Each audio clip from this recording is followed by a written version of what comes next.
ኤፕሪል 20 የዕለቱ መልእክት ርዕስ የሚጠራ ጸጋ።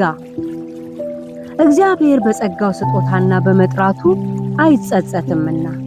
ሮሜ ምዕራፍ 11 ቁጥር 29። ይህን ቃል መተርጎም ያለብን አውዱን ተከትለን ነው።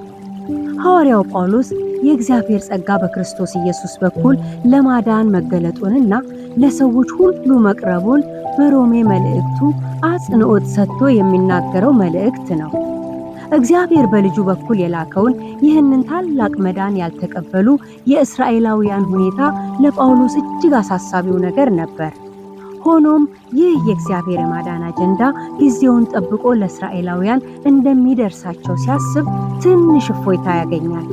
እዚህ መረዳት ላይ ተመስርቶ ነበር እግዚአብሔር በጸጋው ስጦታና በመጥራቱ አይጸጸትምና በማለት የተናገረው። ክርስቶስን ባለማመናቸው ምክንያት ያልዳኑ እስራኤላውያንን ስናይ እጅግ ያሳዝነናል። ሆኖም የሚድኑበት ጊዜ የለም በማለት መደምደም አይኖርብንም። ምክንያቱም እግዚአብሔር አስቀድሞ ያወቃቸውን ሕዝቡን አልጣላቸውም የሚል ቃል አለና። ሮሜ 11:1። ምልክቱስ ምንድነው ስንል ሐዋርያው 7 ማስረጃዎችን ያቀርብልናል።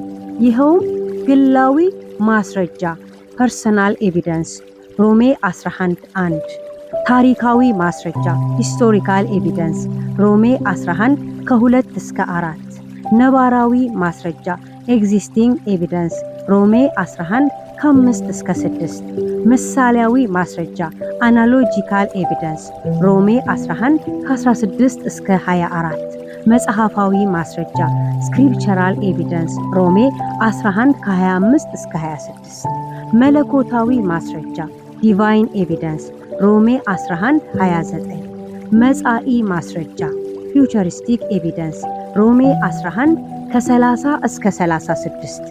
እነዚህን ሁሉ ስንጠቀልላቸው እግዚአብሔር በጸጋው ስጦታና በመጥራቱ የማይጸጸት ታማኝ አምላክ መሆኑን ያሳየናል።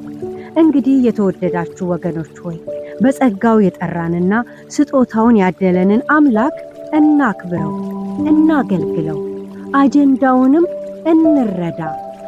ጠራን፣ የሚጠራ ጸጋ